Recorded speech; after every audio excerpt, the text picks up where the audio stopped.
hermanos. Dios les bendiga. Y antes de otra cosa, les invito a que nos pongamos en pie para orar a nuestro Dios. Señor Dios y Padre nuestro celestial, te damos muchas gracias por tus misericordias, por tus bondades, Señor, porque nos has traído a tu santuario para escudriñar tu palabra, para aprender de ella.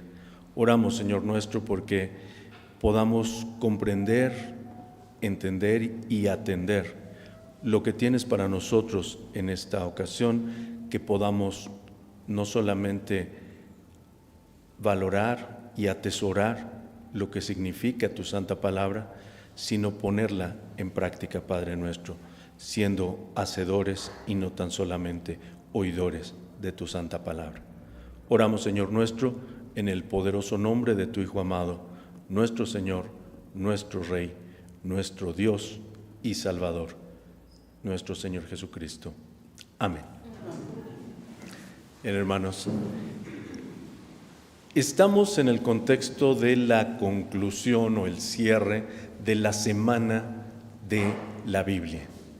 En esta semana de la Biblia hemos estado estudiando lo que la Biblia dice, ¿cierto? Lo que la Biblia dice respecto de diferentes asuntos, temas particulares.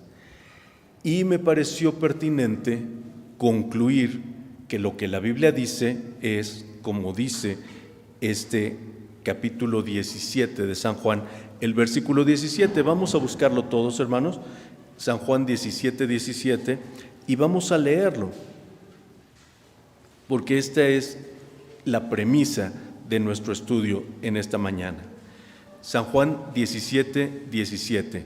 Dios nos habla a través de su palabra diciendo: santifícalos en tu verdad, tu palabra es verdad, tu palabra es verdad. Fíjense ustedes, hermanos, tu palabra es verdad. Y estamos hablando de la palabra de Dios, la palabra de Dios, ¿sí? ¿Qué es la Biblia? El mero hecho de que la Biblia, de hecho el término Biblia quiere decir biblioteca o conjunto de libros.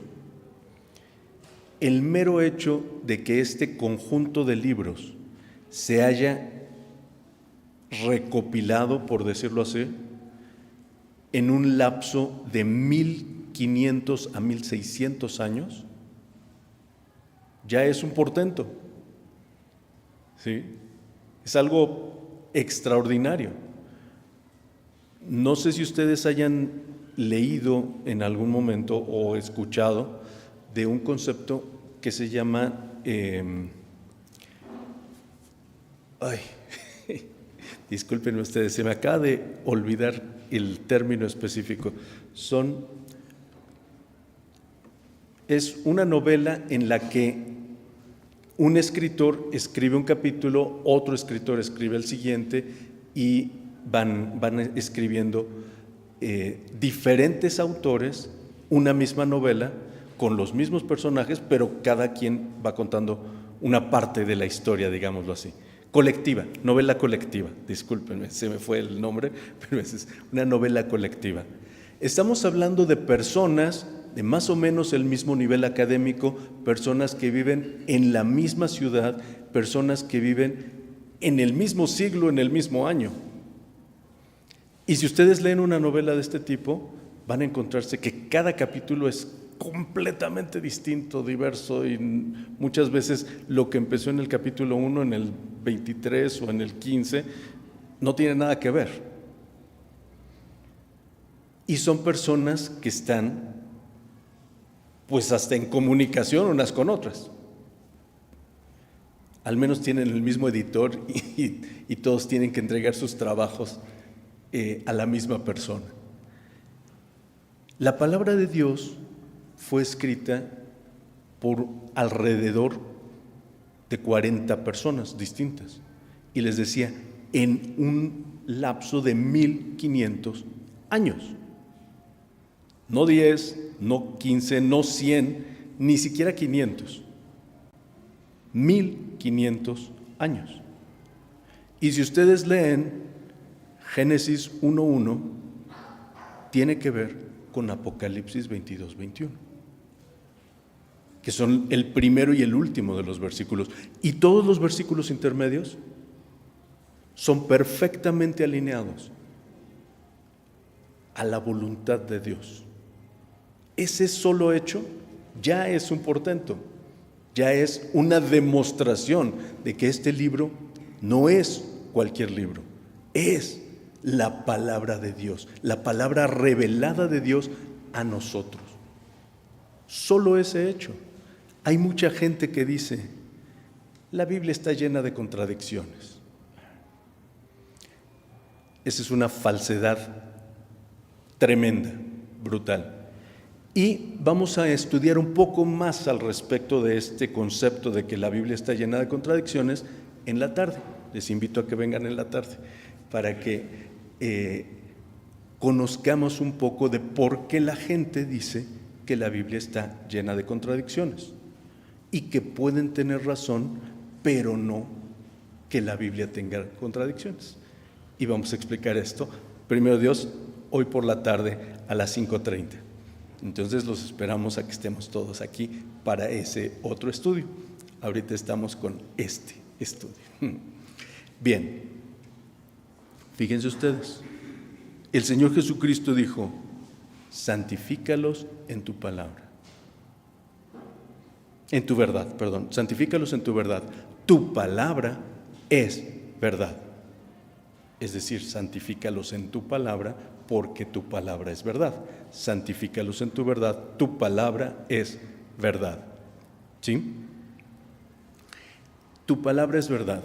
Y vamos, le quisiera llamar yo hoy, vamos a embarcarnos en una aventura de constatación de que la palabra de Dios es verdad.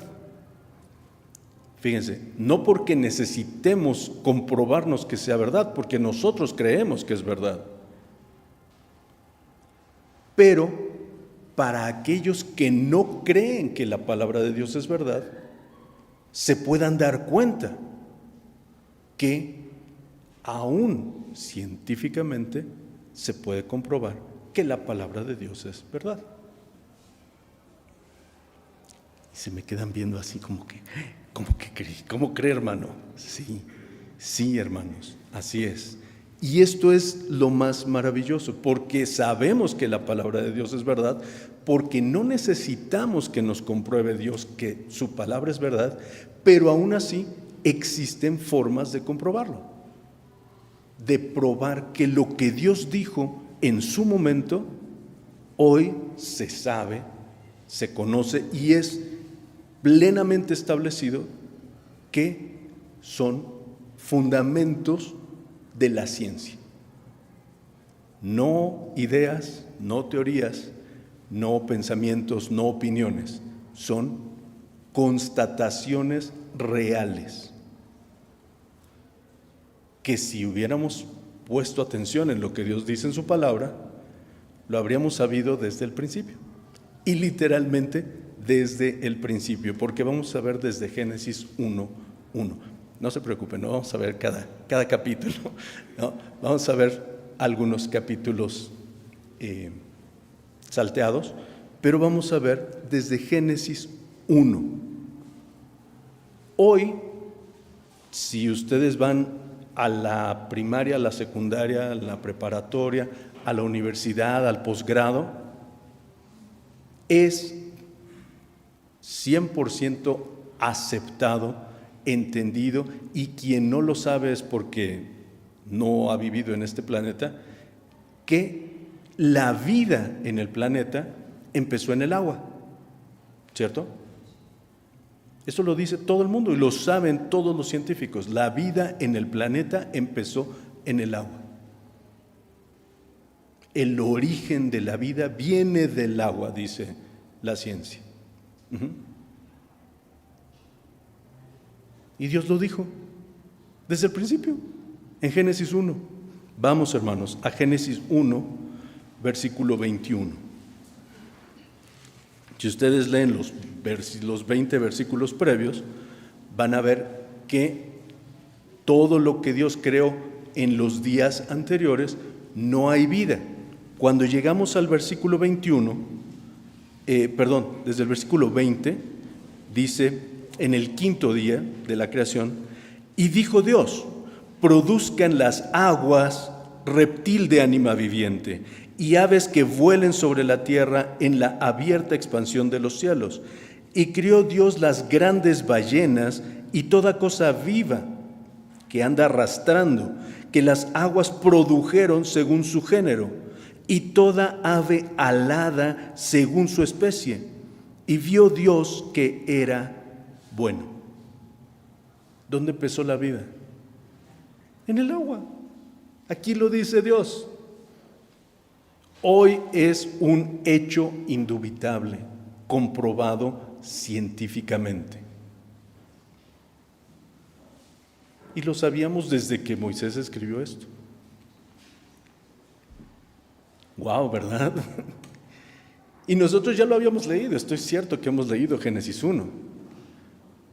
Pero estábamos claros que Dios nos dijo que allí empezó la vida.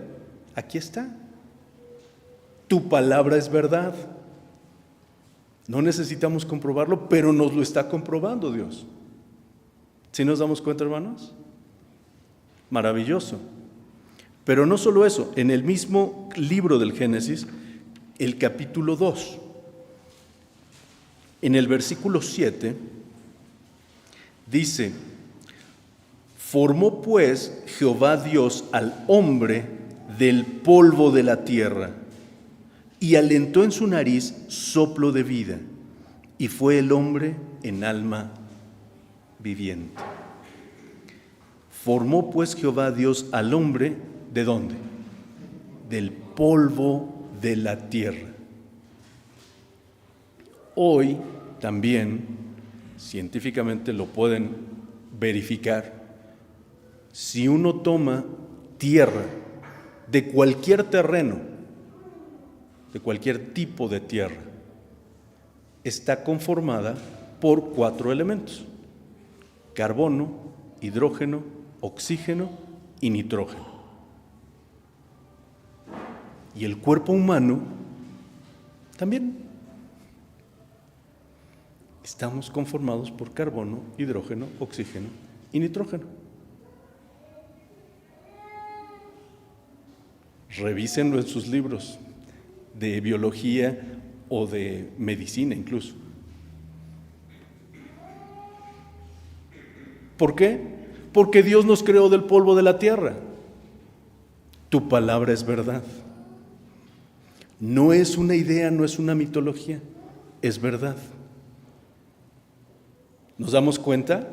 Desde el principio. ¿Sí nos damos cuenta, hermanos? Esto es extraordinario. Dios nos dijo cómo fue creado el hombre. Y ahora el hombre se ha dado cuenta, que sí tiene razón Dios. Sí fue como nos dijo. Aunque no lo quieran aceptar. El hecho es que estamos conformados de carbono, hidrógeno, oxígeno y nitrógeno. Aunque el hombre diga que venimos o descendemos del mono, eso sí es mentira. Pero Dios lo tiene bien claro y comprobable. Tu palabra es verdad. Estos dos eventos nos dan o sientan la base para poder entender muchas otras cosas. Especialmente cuando hay situaciones portentosas, como lo fue la creación de la vida y la creación del ser humano, la gente en general tiende a pensar que lo que dice la Biblia no es preciso, no es correcto, no es verdadero. Pero ya nos dimos cuenta que sí. Y ya lo comprobó la gente que no lo cree. Sí estamos claros con esto. Ahora, vamos a enfrentarnos a otro momento portentoso. Un momento que fue un parteaguas, de hecho fue propiamente el evento que dio inicio al pueblo de Israel como pueblo de Israel. Me refiero al Éxodo. En la actualidad, hasta entre los cristianos está debatiéndose si fue o no fue, si fue en el momento que dice la Biblia o no, porque se citan, ustedes recordarán, y si no, vengan a la escuela dominical porque vamos a estar estudiando esta parte del Éxodo en la escuela dominical. Se cita que los esclavos israelitas construyeron las ciudades de los bastimentos, es decir, eran ciudades de almacenamiento o ciudades de almacén, que se les llamaba así, las ciudades de Fitón y Ramsés. Así dice la palabra de Dios. Y porque se cita la ciudad de Ramsés, se asume o se supone o se cree que el faraón del momento histórico del Éxodo fue el faraón Ramsés II, que fue uno de los faraones más trascendentes en las dinastías egipcias, un faraón que reinó 66 años. Y es un faraón muy, muy importante, pero no es el que dice Dios que fue el faraón del Éxodo. Entonces empiezan a querer buscar vestigios o situaciones que comprueben el Éxodo en el tiempo del faraón Ramsés y no lo encuentran. Entonces mucha gente dice, no es cierto, nunca pasó eso del Éxodo. Es que están buscando en un lugar equivocado. En otro momento podremos hablar en particular de este tema, pero nada más les cito el faraón del momento del Éxodo fue el faraón Amenhotep II. Amenhotep II. ¿Por qué? Hay tres reglas, más bien dos condiciones, digámoslo así, que el faraón de la salida del pueblo de Israel de Egipto debe cumplir. La primera, recordarán ustedes que Moisés, siendo hijo de la hija de Faraón, acomete en contra de un egipcio y lo mata. Y dice la palabra de Dios que Faraón quería matar a Moisés por ese hecho. Y huye hasta Madián.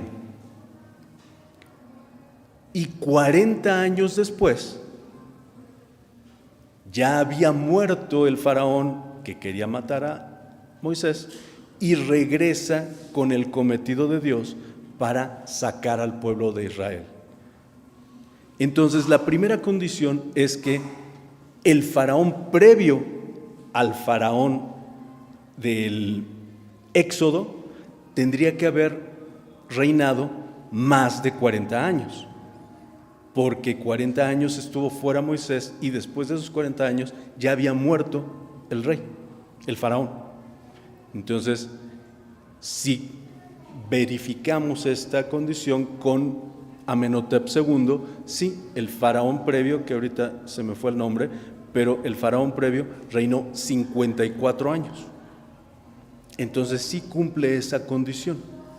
La siguiente condición, que es muy importante, es que el faraón siguiente no podría haber sido el hijo primogénito del faraón de ese momento.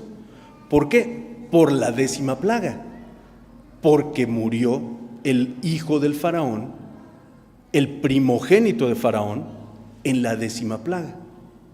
Y resulta que el faraón siguiente de Amenhotep II, si no me equivoco es Seti, y es su hijo, pero no es su primogénito, porque su hermano primogénito falleció en condiciones desconocidas o misteriosas.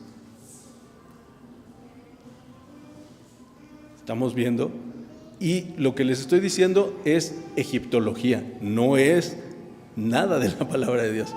Simplemente lo estamos analizando desde el punto de vista histórico. Si nos damos cuenta, tu palabra es verdad. Tu palabra es verdad.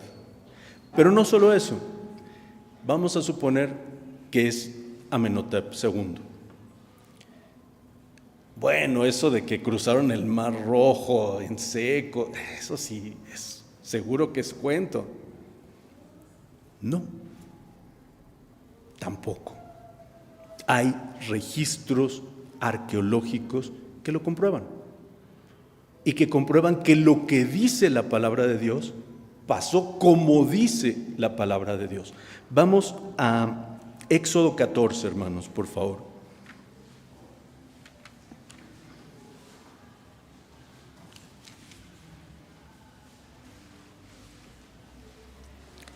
Éxodo 14 nos narra la salida del pueblo de Israel de la tierra de Egipto y precisamente este cruce del Mar Rojo en seco. En el versículo, los versículos, a partir del versículo 19, fíjense lo que dice la palabra de Dios. Y el ángel de Dios que iba delante del campo de Israel se apartó e iba en pos de ellos. Es decir, al principio iba al frente y en este momento dice que cambió a lo que llamaríamos la retaguardia del contingente, la parte de atrás. Dice, e iba en pos de ellos, y asimismo la columna de nube que iba delante de ellos se apartó y púsose a sus espaldas. El ángel de Jehová y la columna de nube. E iba entre el campo de los egipcios y el campo de Israel. Y era nube y tinieblas para aquellos, es decir, para los egipcios, y alumbraba a Israel de noche. Y en toda aquella noche nunca llegaron los unos a los otros. ¿Sí? Fíjense, era nube de tiniebla para los egipcios y era fuego que daba luz, porque ustedes deben saber que en el desierto las temperaturas en el día son sofocantes, extremas a la alza, pero por la noche es al contrario. En la noche es mucho frío. Entonces, esta columna de fuego les daba luz, pero les daba calor también.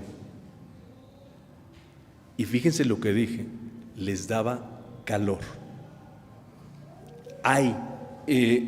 Ya se ha encontrado el lugar donde se hizo este cruce. Y de hecho no es que no se supiera, porque cientos de años después, Salomón, el rey Salomón, en su sabiduría, mandó colocar unos monumentos de cada lado de donde había cruzado el pueblo de Israel, el Mar Rojo. Y hasta nuestros días todavía existen esos monumentos. Bueno, uno que está del lado egipcio. Ahí está, hagan de cuenta, un poste de luz pelón, hagan de cuenta, así está ahorita. Ese monumento era una columna. Pero pues está ahí, pues, después de 1000 y tantos años, 2000 años, no más, casi 3000 años, de 2500 años de Salomón para acá, pues estar a la intemperie y demás, pues sí se ha destruido bastante, pero ahí está. Yo lo he visto en video, no lo he visto personalmente, lo he visto en video, pero ahí está ese monumento. Del otro lado, cruzando el Mar Rojo, literalmente es el Mar Rojo, que cruza desde la parte de Egipto, y enfrente es Arabia Saudita, a donde llegó el pueblo de Israel. En la parte de Arabia Saudita Los saudíes, porque son musulmanes, destruyeron ese monumento. Todavía me parece que en los 60s existía y lograron reconocerlo y registrarlo, pero posteriormente fue destruido y ya no existe del lado de Arabia Saudita. Pero allí fue donde cruzó el pueblo de Israel. Y si ustedes vieran el trayecto antes de llegar al mar, es muy impresionante porque es una vereda muy reducida, una vereda muy reducida para un pueblo que eran como más de 2 millones de personas. Es una vereda pequeña para todos, y a la derecha y a la izquierda hay montañas. Al frente está el mar y detrás venía el pueblo de Egipto, venía el ejército, no el pueblo, venía el ejército egipcio. Entonces, pues lógicamente el pueblo de Israel, como dice la palabra de Dios, se sentían acorralados, no había para dónde correr, no había qué hacer, no había cómo escapar. Sin embargo, Dios le dice a Moisés: di al pueblo de Israel que marche, que marche. Y pues nosotros humanamente nos preguntaríamos, pues sí, pero ¿para dónde, no? ¿Cómo le hacemos? Si están las montañas así como riscos tremendos, atrás viene el ejército egipcio y enfrente está el mar, ¿cómo le hacemos? Bueno, Dios portentosamente abre el mar, pero además no solo abre el mar, también ya se ha podido verificar esa porción del Golfo de Acaba, se llama, que es el Mar Rojo. Esa porción justo en donde desemboca este camino, digamos, viéndolo desde el fondo del mar, es como una montaña, de tal manera que es como un paso, como un puente de un lado al otro. De un lado está mucho más hondo y del otro lado igual, pero en esa parte no está tan profundo. De tal manera que era un lugar apropiado para no tener que bajar hasta el fondo y luego volver a subir, sino que pasaba como ese puente. ¿Y quién los condujo allí? Dios.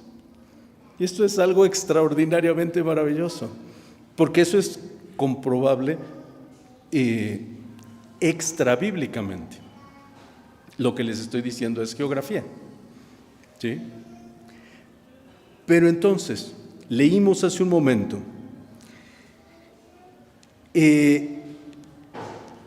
era nube y tinieblas para aquellos y alumbraba a Israel de noche, y en toda aquella noche nunca llegaron los unos a los otros. Alumbraba toda aquella noche.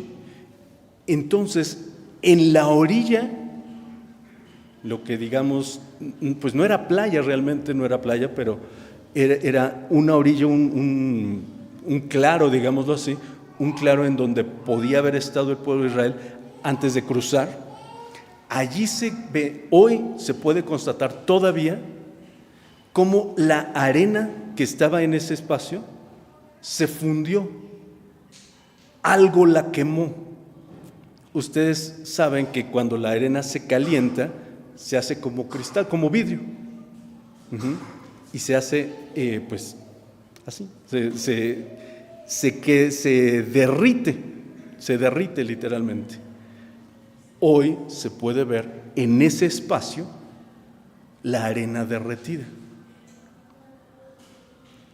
que nadie sabe cómo o por qué pasó algo así, qué fenómeno natural pudo haber pasado. No fue un fenómeno natural, fue un fenómeno sobrenatural, la presencia de Dios allí, en el Golfo de Acaba, cruzando el Mar Rojo.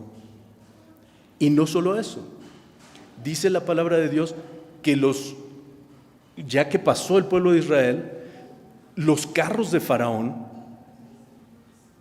entraron en el mar, en la parte seca del mar. Entraron, y hoy en ese lugar se pueden encontrar estructuras coralíferas que semejan estas ruedas de los carros de Faraón. No solo semejan las ruedas del carro de Faraón, vamos a explicar un poquito de las estructuras coralíferas. Los corales son animales que se adhieren a superficies que están en el mar.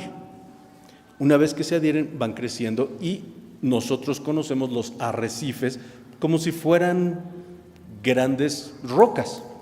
Lo vemos de esa forma, pero en realidad es un ser vivo que está creciendo. Pero necesitan que haya algo para que empiecen a formarse.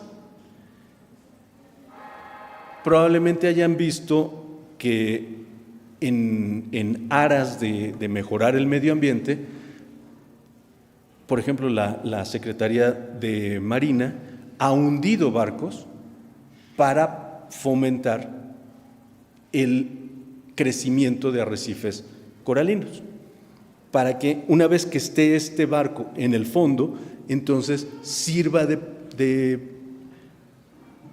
pues digamos de base o de fundamento para que los corales se vayan formando allí y entonces regrese la vida a lugares en los que se había perdido por falta de este tipo de estructuras.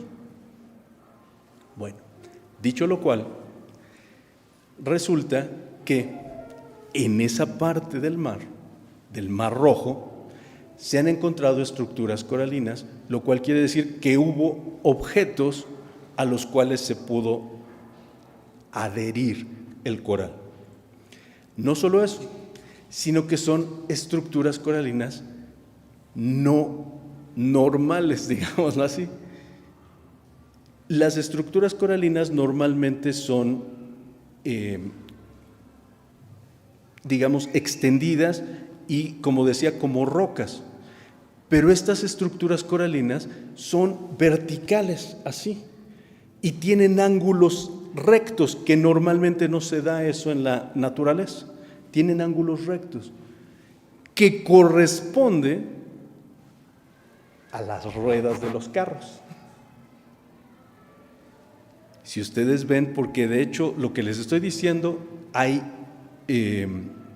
documentales que dan fe de esto.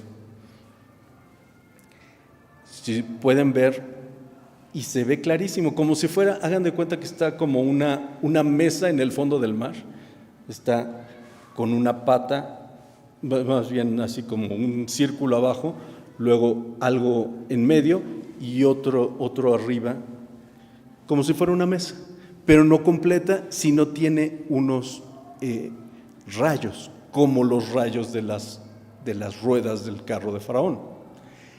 No solo eso, se ha verificado que estas ruedas corresponden al tipo de carros del momento histórico del Éxodo, porque los faraones tenían así como modelos distintos de carros de Faraón.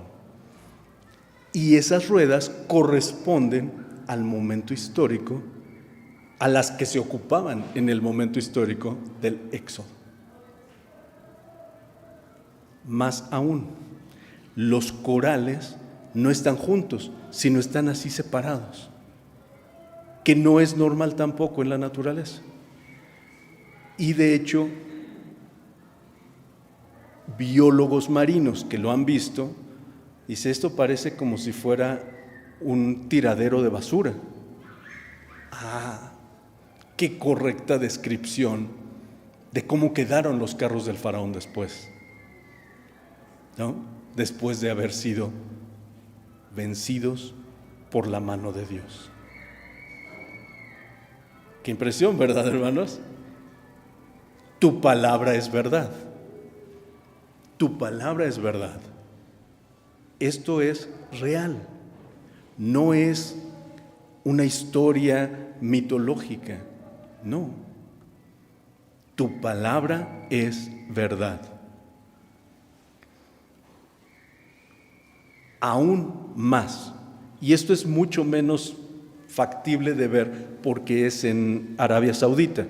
Como les decía, cuando sale el pueblo de Israel del Mar Rojo, llegan a lo que hoy es Arabia Saudita. En ese momento no era Arabia Saudita, era de hecho el espacio donde Moisés llevaba a pastar los ganados de su suegro.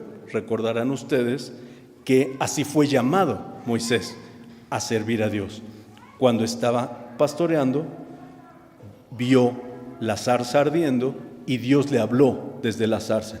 Y le dijo Dios: a este mismo monte vas a regresar con el pueblo de Israel para adorar. ¿Sí se acuerdan? ¿No se acuerdan? Sí, esa. Ya bien. Entonces, allí llegaron, al monte Sinaí. Monte Oreb y el monte Sinaí, que están en la misma zona, pero son dos montes diferentes. Llegaron al monte Oreb y en el monte Oreb se presentó Dios, en el monte Sinaí. Vamos al el capítulo 19 de Éxodo. Capítulo 19 de Éxodo. Los versículos 16 al 18 voy a dar lectura. Y aconteció al tercer día, cuando vino la mañana, que vinieron truenos y relámpagos y espesa nube sobre el monte, y sonido de bocina muy fuerte, y estremecióse todo el pueblo que estaba en el real. Y Moisés sacó del real al pueblo a recibir a Dios, y pusiéronse a lo bajo del monte. Y todo el monte de Sinaí humeaba, porque Jehová había descendido sobre él en fuego, y el humo de él subía como el humo de un horno, y todo el monte se estremeció en gran manera. Este lugar existe, este lugar está en Arabia Saudita. Pero como está en Arabia Saudita y comprueba la palabra de Dios, no es un lugar que se pueda visitar normalmente. Bueno, de hecho, el golfo que les menciono, el golfo de Aqaba, en esta parte, Meiba Nueva se llama, con W, Nueva, el espacio donde cruza el pueblo de Israel, tampoco se puede visitar normalmente. Estos hermanos que fueron a hacer los documentales que les comento, los que hicieron en Arabia Saudita lo hicieron clandestinamente, y los que lo hicieron con permiso en el mar, nada más tenían permiso para revisar por ciertos días, cierto tiempo y no más. Entonces, se puede verificar lo que les estoy diciendo fehacientemente, pero no es que uno pueda ir y ver, porque no está abierto al público, digámoslo así. Pero estos hermanos que llegaron al monte Sinaí en nuestros días, debe haber sido poquito antes de la pandemia o durante la pandemia, que grabaron esto, pueden dar cuenta del monte Sinaí, como dice aquí, justamente, fíjense cómo dice el versículo 18: todo el monte de Sinaí humeaba, porque Jehová había descendido sobre él en fuego, y el humo de él subía como el humo de un horno, y todo el monte se estremeció en gran manera. Y se puede ver en el monte cómo está humeado, cómo está quemado el monte. Se ve una línea. Y lo ven, y digo, lo repito y se me eriza la piel porque me impresiona que se puede constatar lo que dice la palabra de Dios con vestigios arqueológicos reales, hasta nuestros días, desde el tiempo de Moisés hasta hoy. Tu palabra es verdad. Si nos damos cuenta, hermanos, es maravilloso, es extraordinario. No solo eso, yo les voy a hacer una pregunta de historia universal. Seguramente sí conocen a un señor que se llamaba George Washington. Sí, ¿les suena? Fue el primer presidente de los Estados Unidos. Ahora, ¿saben ustedes cómo murió George Washington? ¿No? Pues primero por desobediente, porque se mojó y no se quiso cambiar. Se estaba trabajando afuera, le cayó lluvia y cuando regresó no se quiso dar un baño y cambiarse la ropa, se quedó mojado y pues empezó a enfermar y se lastimó la garganta. Se lastimó la garganta y los médicos en su momento tenían un tratamiento que se llamaba sangría y era sacar sangre de la persona. Y bueno, le hicieron 3 en un día a George Washington. Y después de eso, pues lógicamente se murió. O sea, ya no se podía, ya no podía vivir. O sea, finalmente falleció George Washington. Y todo porque no habían leído Levítico. Vamos a ver, Levítico 17:14.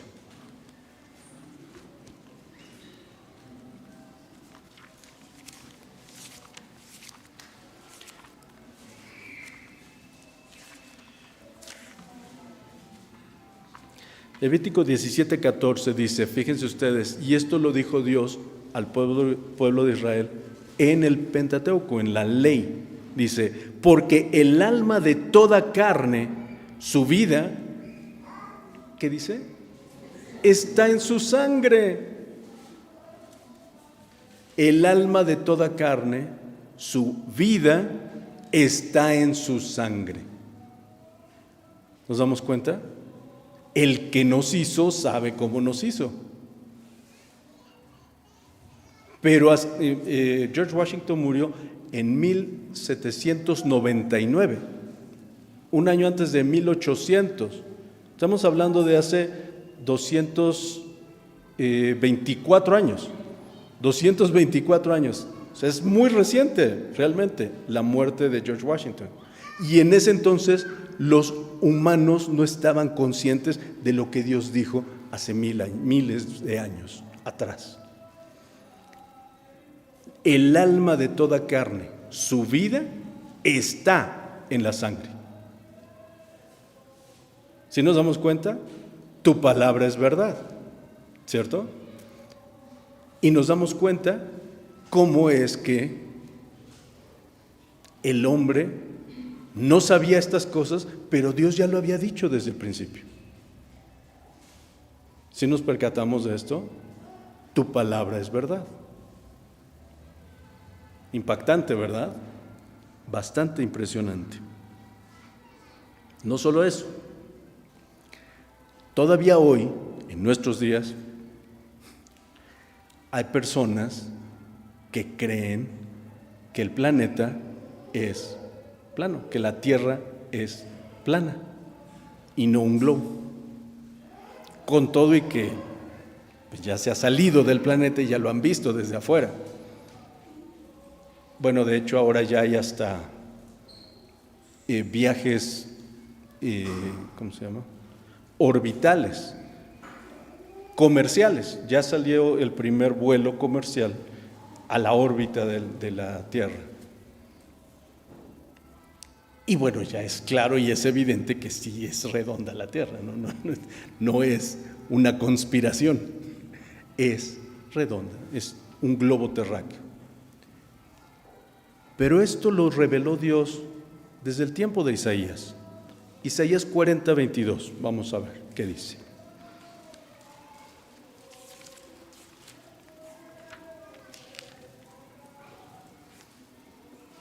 Isaías 40:22 dice la palabra de Dios: Él está asentado sobre el globo de la tierra, cuyos moradores son como langostas. Él extiende los cielos como una cortina, tiéndelos como una tienda para morar. Si atendemos esta descripción de la palabra de Dios que nos da Isaías,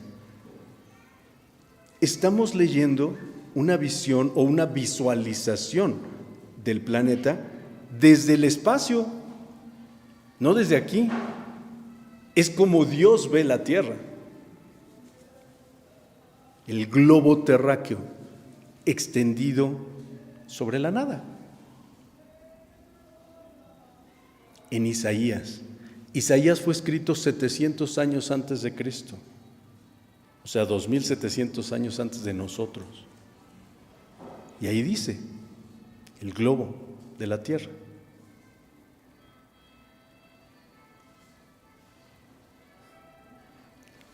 2700 años después todavía hay gente que cree que es plana. Si nos damos cuenta, tu palabra es verdad. Y veamos que comprobado por la gente que no cree en la palabra de Dios. Si nos damos cuenta, esto es lo que más me gusta, porque la gente que no cree en la palabra de Dios, de todos modos, está constatando la veracidad de la palabra de Dios. ¿Sí? ¿Impresionante o no, hermanos? ¿No? Los veo así como un poco en shock. Sí, ¿verdad? Es impactante, muy impactante, tanto que no sabemos ni qué decir. Es correcto.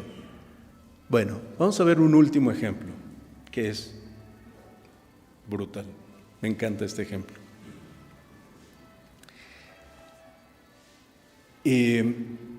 Hace unos años, en los años 70, si no me equivoco, se estaba previendo las rutas de los satélites para comunicaciones, para telecomunicaciones y ese tipo de cosas, incluso para espionaje. Y bueno, hoy, si ustedes traen un celular en su bolsa, están usando unos satélites, aunque no quieran, aunque lo tengan apagado esa función. Seguramente se habrán dado cuenta que el celular les puede decir, fuiste a tales lugares o estuviste en tales lados o has estado visitando este lugar, es tu casa o es tu trabajo, y lo puede deducir, digamos, de alguna forma, el propio celular. Y eso es porque utilizan una tecnología que se llama GPS. GPS quiere decir Global Positioning System, que significa Sistema de Posicionamiento Global. Y ese sistema de posicionamiento global está determinado por triangulación de tu posición contra los satélites que están orbitando nuestro planeta. Es global. Y si tú has pedido un Uber Eats, un Didi o lo que quieran, lo usaron. Y con eso te pueden encontrar con una variación de 1 a 5 metros. De donde estés tú, en donde te encuentres, te pueden encontrar con ese sistema de posicionamiento global. Esto, lógicamente, tiene muchas implicaciones en cuanto no solo al lanzamiento, la colocación, sino la permanencia y la vida de los satélites. Entonces, en aquellos años estaban revisando pues la posición de la Tierra, de la Luna, de otros planetas, para ver dónde estuvieron hace 100 años o hace 1000 años y dónde estarán los próximos 100 o los próximos 1000 años, para analizar las rutas de las órbitas. Y resulta que se encontraron que no les salían las cuentas. No les salían las cuentas, que los datos que tenían no coincidían con la realidad. ¿Cómo? ¿Qué pasa? Un hermano les dijo a los científicos que estaban viendo: aquí está la respuesta en su Biblia. Se las dio. Y empezaron a leer y llegaron al libro de Josué. Al libro de Josué en el capítulo 10. Vamos ahí, por favor.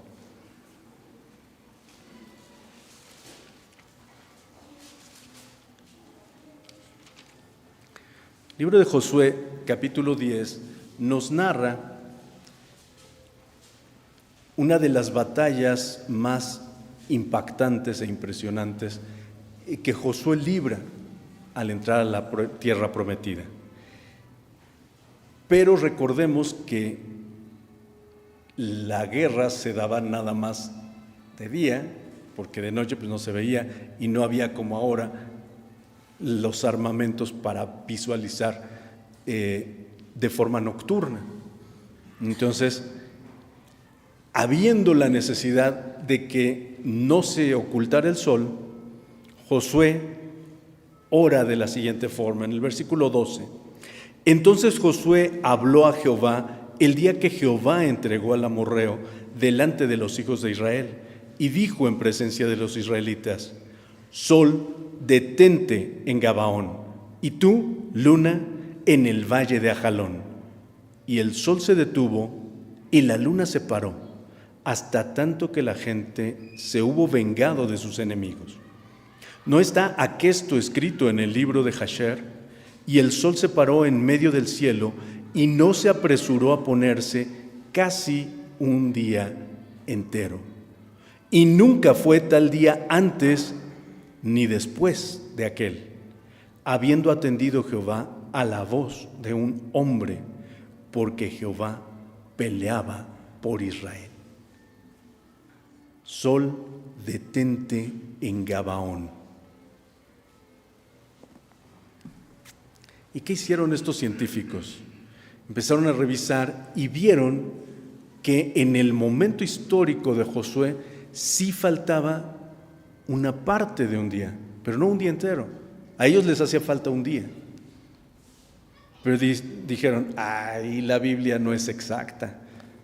Realmente encontramos que allí sí hacen falta 23 horas y 20 minutos. Pero no son 24 horas. Falló la Biblia. No, sigue leyendo. Y siguieron leyendo hasta llegar al segundo libro de los Reyes. El segundo libro de los Reyes, en el capítulo 20.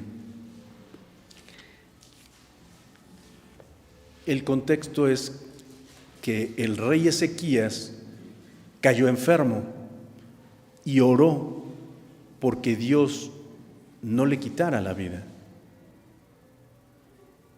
Y resulta que pide que la comprobación de que Dios le había concedido más vida fuera que la sombra del reloj solar retrocediera 10 grados. Vamos a ver, versículo 10, de Segundo de Reyes 20, versículo 10.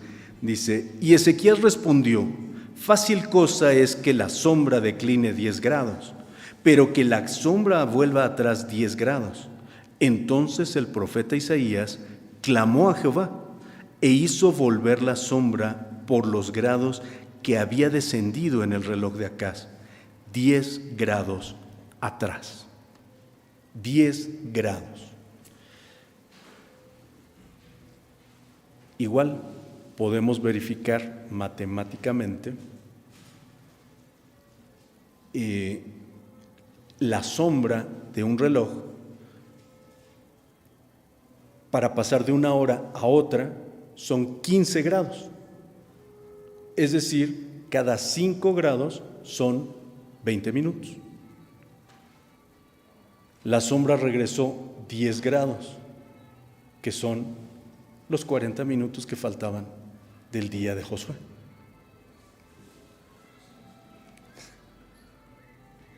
Ah, ¿verdad? Qué impresión. Allí está el día perdido. allí está. Y yo diría, aquí está. Aquí está el día perdido, porque Dios sabe qué es lo que quiere hacer, lo que ha hecho, y con su obra puede hacer lo que a Él le parezca. Tu palabra es verdad. Tu palabra es verdad. Con estos ejemplos, muy pocos realmente, hermanos, pero contundentes, evidentes, claros, podemos constatar que la palabra de Dios es verdad. Y la palabra de Dios dice en el mismo capítulo 17 que leímos. Es el capítulo 17 de Juan.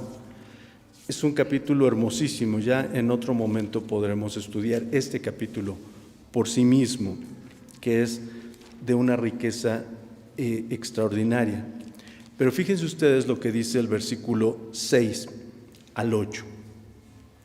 He manifestado tu nombre a los hombres que del mundo me diste.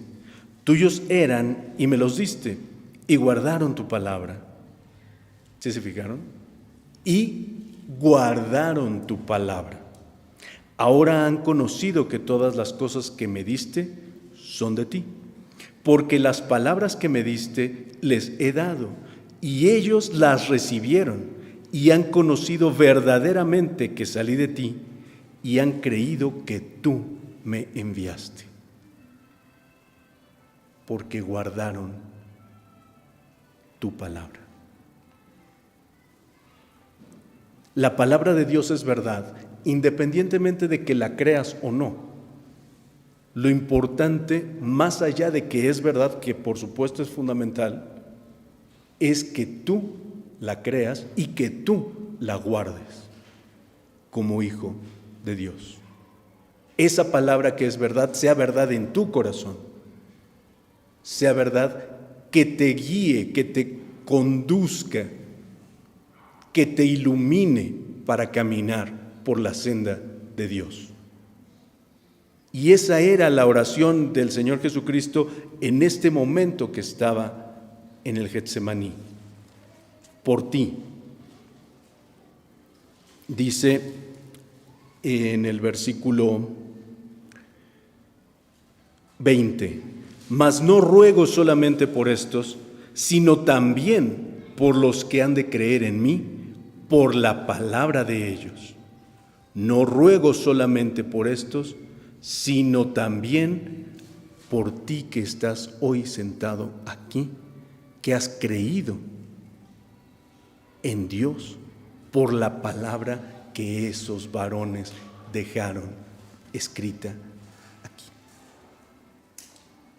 Dios, el Señor Jesucristo, oraba por ti en ese momento. La instancia y la invitación hoy es que tú, hoy que sabes claramente que su palabra es verdad, hoy la guardes para bendición de tu propia vida. Vamos a orar, hermanos. Señor Dios y Padre nuestro celestial, gracias por todo lo que nos has platicado, Señor, porque podemos constatar no solo la veracidad, la historicidad, la cientificidad de tu santa palabra, sino estamos claros, Señor, de que todo ello lo has hecho por amor a nosotros. Obra, Padre nuestro celestial, en nuestras vidas y permite, Señor, que podamos ser siervos útiles delante de ti.